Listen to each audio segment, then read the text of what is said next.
What are Scary Skirk's biggest pros and cons? That's what I aim to tell you today. My name is Juice, and let's get into it. If there's one thing that has not changed since Skirk's release, she is still currently the best Cryo DPS in the game. Now, one really big disclaimer that I want to put right at the start of this video before I even get into any of her positive qualities: this only counts if you have Escoffier.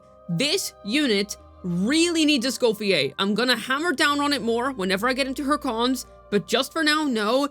Any positive quality that I currently talk about only applies if you have Escoffier. Otherwise, you can consider the unit herself null and void. But in any case, if you do have the chef, then you can consider Skirk the best Cryo DPS in the game. She is really strong, and is still performing even during the lunar meta. If you're somebody that wants a good DPS of every element, currently Skirk is still your best bet when it comes to Cryo, and we still haven't gotten anything like a lunar Cryo DPS. So as it currently stands, she still remains as being the best Cryo DPS in the game. I would say that the lunar units are now stronger than her, just in terms of being damage dealers, but if you want the best Cryo DPS specifically, then yes, Skirk is still very much worth your time, and she is still very much going to be the best bet in that regard.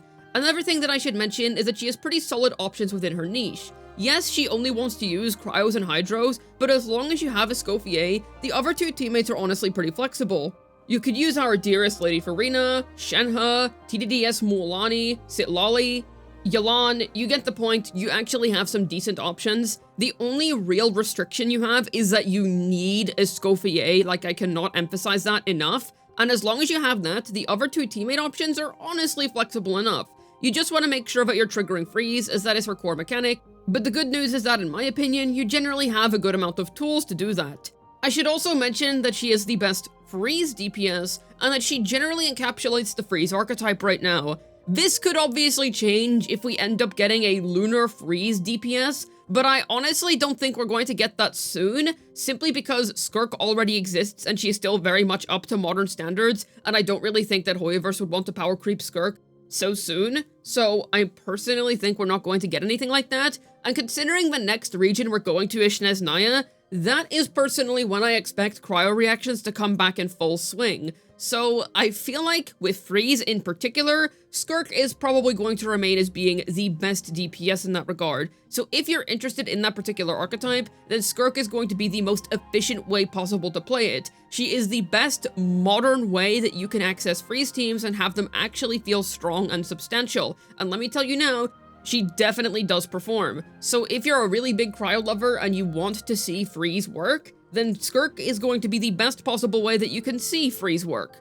Another small pro of hers is that she doesn't really have any ER requirements whenever you're playing her as a main DPS, because you just press her skill and there you go, you can already use her ult. So all around, she's very convenient for Stygian Onslaught, where you don't start with any energy, because then you can just press her skill and off you pop, you're already good to go. And ER requirements generally just end up not being that important. So all around, not really some big major selling point of hers, but I do still think it is a nice little quality of hers.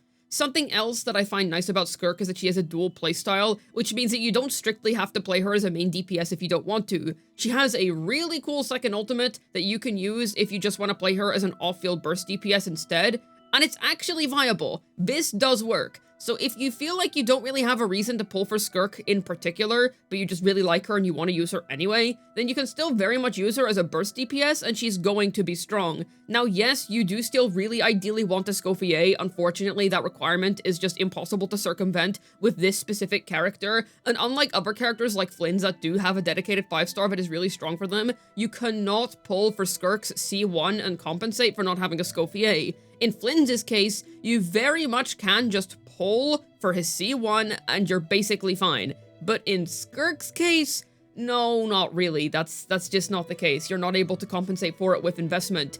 Like, seriously, the difference of Escoffier is night and day. She is so busted, it cannot be emphasized. I seriously heavily encourage, if anything, you pull for Escoffier first before you even think about going for Skirk, because if you get Skirk without her, then you've basically pulled for a completely bricked unit on your account. Yes, you'll probably clear, but it is not going to be fun or comfortable.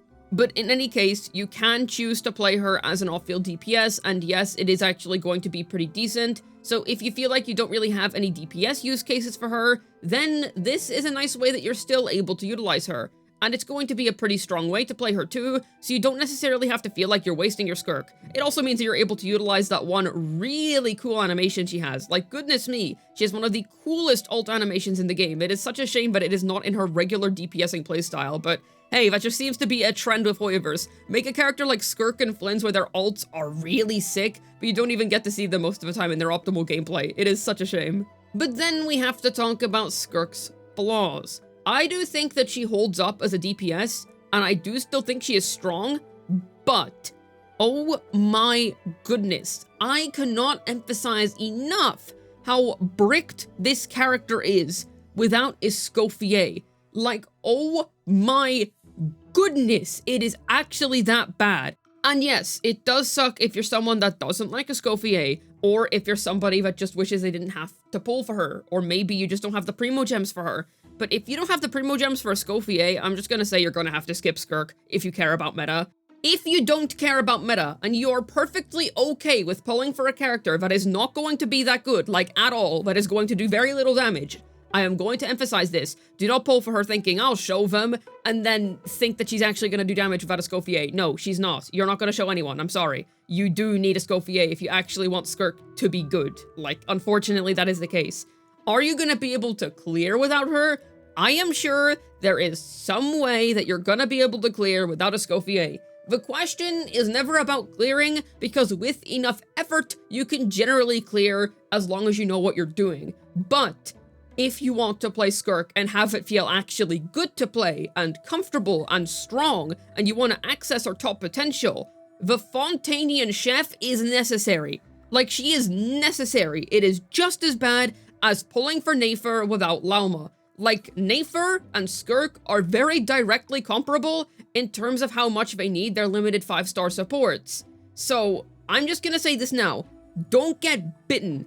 Don't let the game bite you. If you pull for Skirk without Escoffier, I'm sorry, but you will be disappointed in the damage output. Now, if you are certain that you're not pulling for meta, and you just really like this character, you think she is super cool, and you just love everything about her, you love her story, her lore, the design, everything. There's a lot to like about Skirk. She's popular for a reason. She's really cool. That's great. But please acknowledge, without Escoffier, this character may as well not be on your account when you're doing endgames. She'll be there for Imaginarium early stages, she'll be there for some random casual content, but she sure as hell is not going to be efficient in Stygian or Abyss. It's going to be cooked.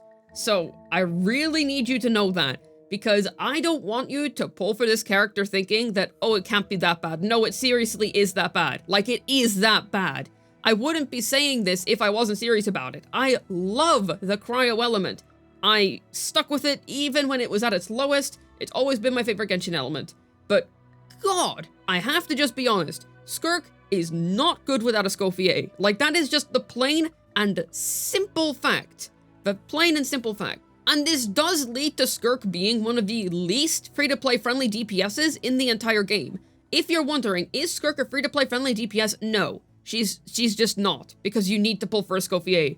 And I will say, that's not the worst thing ever, I guess, because Escoffier is a really good unit, and she basically unlocks more potential in all of your Hydro and Cryo characters. But, God, I have to be so real right now when I just say, don't get this character unless you know what you're getting into. Like, please, I am so serious right now. This is really important for you to know, so that you don't make a decision that you're gonna regret later on. She wants Escoffier. No, she needs Escoffier. She just needs her. That's the plain and honest truth. She needs her, and yes, this does in turn mean she is not free-to-play friendly. If you cannot get both characters, don't get Skirk, and pull for Escoffier first if you don't already have her. Escoffier on her own? Good unit. Skirk on her own? Oh dear. And then another thing is that she does only want Hydros and Cryos, but I don't really consider this to be much of a big deal. Her only true restriction in my opinion is Escoffier. I find that with the rest of her teammates, you honestly have decent options. So you're not really going to be strapped for choice, at least in my opinion. Yes, her best teammates are all 5 stars, and this does once again harken back to her not being a free-to-play friendly DPS, but all around, I find that her restrictiveness is not really tied to her element. It is all in the fact that she requires Escoffier. That is her main restriction as a character, in my opinion. And then finally, there's also just stronger DPSs now. When Skirk came out, she was like a top 3 DPS, and she is still really strong. If you have Skirk's full premium team, you're still gonna feel like she's very good.